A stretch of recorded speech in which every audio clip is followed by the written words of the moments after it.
So I gotta decide what to do about it.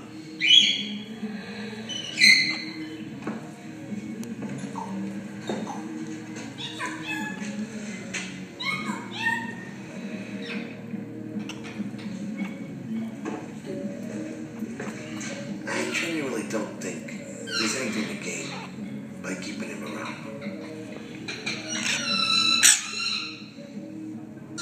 Get it done.